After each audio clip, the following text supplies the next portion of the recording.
बोलिए आनंद कंद भगवान की जय, साचे दरबार की जय।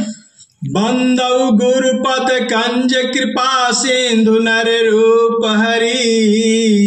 महामोहतम पोन जासु वचन रवि कर निकर, गुरु के सुमिरन मात्र से नासत विघ्न अनंत, ताते सर्व आरंभ में ध्यावत है सब संत। बोलिए सद्गुरुदेव महाराज की जय। सतगुरु जी के आत्म ज्ञानवा सबके दीवाना बनावले बा, सतगुरु जी के आत्म ज्ञानवा सबके दीवाना बनावले बा, सतगुरु जी के आत्म ज्ञानवा सबके दीवाना बनावले बा, सतगुरु जी के आत्म ज्ञानवा सबके दीवाना बनावले बा, सबके दीवाना बनावले बा, सबके दीवाना बनावले बा, सबके दीवाना बनावले बा, सबके दीवाना बनावले बा, सतगुरु जी के आत्म ज्ञानवा सबके दीवाना बनावले बा, सतगुरु जी के आत्म ज्ञानवा सबके दीवाना बनावले बा, सतगुरु जी के आत्म ज्ञानवा सबके दीवाना बनावले बा, सतगुरु जी के आत्म ज्ञानवा सबके दीवाना बनावले बा। पहिले पहिले में ज्योति दिखावा, पहिले पहिले में ज्योति दिखावा,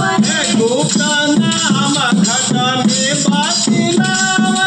गुप्त नाम घट में बतलावा, पहिले पहिले में ज्योति दिखावा, पहिले पहिले में ज्योति दिखावा,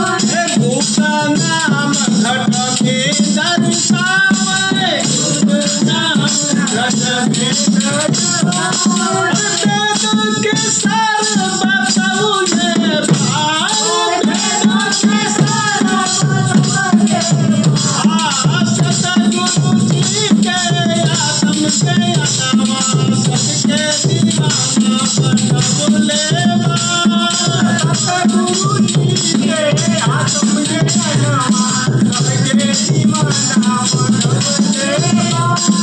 सतगुरु जी के आत्म ज्ञानवा सबके दीवाना बनावले बा, सतगुरु जी के आत्म ज्ञानवा सबके दीवाना बनावले बा।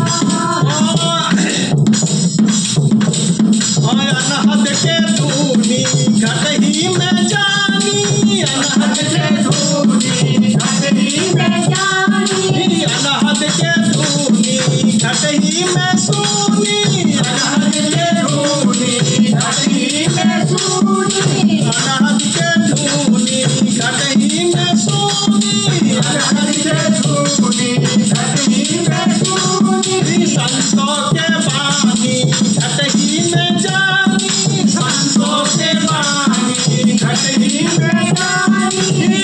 अरे अमृत क्या बोला पियावले बा, अमृत क्या बोला पियावले बा, अरे अमृत क्या बोला पियावले बा, अरे अमृत क्या बोला पियावले बा, सतगुरु जी के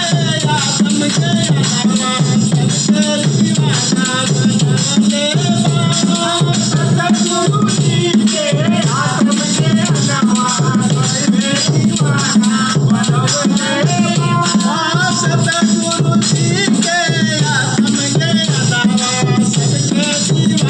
कदम ले बास